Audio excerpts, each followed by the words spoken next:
Assalamualaikum warahmatullahi wabarakatuh. Salam dan bahagia. Perkenalkan, nama saya Devia Lema Ramadhani, NIM 20208124. Saya di sini akan sedikit menjelaskan tentang transformasi Tesla guna memenuhi tugas mata kuliah disrupsi manajemen. Sejarah Tesla. Tesla Motor didirikan oleh dua insinyur otomotif, yaitu Martin Eberhard dan Mark Tarpenning pada Juli 2003. Kedua orang ini ingin membuktikan bahwa mobil listrik lebih baik, lebih cepat, dan lebih menyenangkan untuk dikendarai dibandingkan mobil berbahan bakar minyak.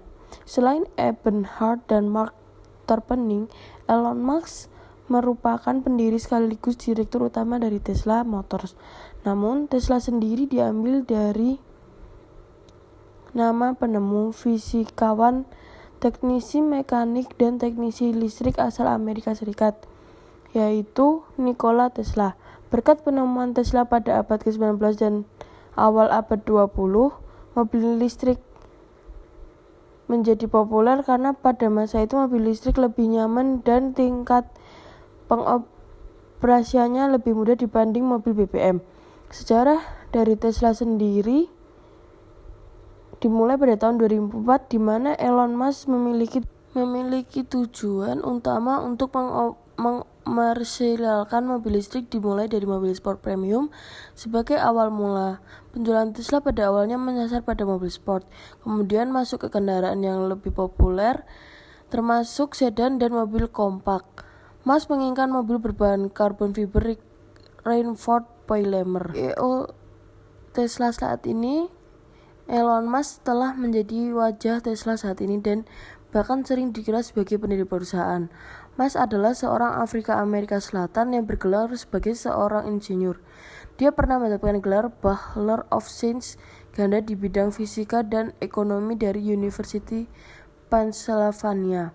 Kantor pusat Tesla Motor terletak di Silicon Valley, Palo Alto, California. Namun beredar kabar kantornya akan dipindahkan dari Silicon Valley, Palo Alto, California ke Texas. Katanya dia adalah seorang pengusaha dan seorang penemu di Harvard pada tahun 1995.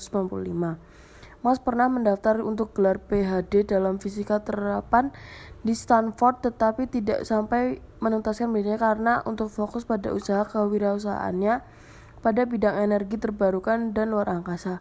Segera setelah itu ia mendirikan beberapa bisnis kecil yang sukses, termasuk perusahaan publishing online yaitu Zip2. Dari akuisisi itu, Musk mendirikan XCOM, sebuah bank online yang diakuisisi oleh Confinity. Strategi Tesla Motor. Untuk berkembang seiring dengan perubahan zaman, Tesla berfokus pada peluncuran layanan baru yang ditujukan untuk konsumen yang lebih luas. Untuk tetap kompetitif di target market, Tesla Motor telah memperluas operasinya secara global dengan lokasi yang berlokasi di Amerika Serikat hingga Cina. Untuk mengurangi biaya baterai lithium, Tesla dan mitra strategis utama termasuk Panasonic membangun Gigafactory di Nevada yang berspesialisasi dalam produksi Model 3 baterai dan produk penyimpanan energi. Sudut pandang Tesla Motor terhadap masa depan. Market mobil listrik terus berkembang dengan produsen mobil mewah seperti Mercedes-Benz dan BMW terjun ke lapangan. Analisis memperkirakan bahwa total penjualan kendaraan listrik global akan mencapai sekitar 29,5% dari total penjualan mobil baru pada tahun 2030. Diperkirakan kesuksesan jangka panjang Tesla tidak pasti. Pada bulan Desember 2014, analis mobil Morgan Stanley Adam Jonas memperkirakan bahwa perusahaan akan jatuh merugi hingga mencapai 40% dari tujuannya untuk memproduksi 500.000 mobil pada tahun 2020. Namun, pada akhirnya, Tesla telah memproduksi lebih dari 510.000 kendaraan pada akhir 2020, melebihi target 2%. Seperti segala sesuatu, tidak ada jaminan. Kenyataan adalah bahwa Tesla Motor telah berubah dari sebuah perusahaan rintisan menjadi perusahaan industri yang mapan dan terkenal hingga saat ini. Yang tidak berubah adalah sejarah dan statusnya yang luar biasa sebagai pelopor di garis terdepan elektronik otomotif. Selanjutnya ada revolusi ala Tesla, menandai era baru industri otomotif. Kemunculan Elon Musk dan Tesla Inc.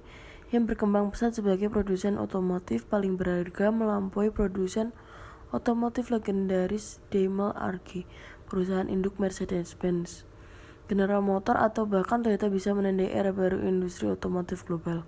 Pencapaian mereka dibentuk oleh pendekatan radikal dan revolusioner yang biasa digunakan pada industri perusahaan rintisan di Silicon Valley, California, Amerika Serikat. Pendekatan itu seolah menantang sistem lama yang sudah mapan.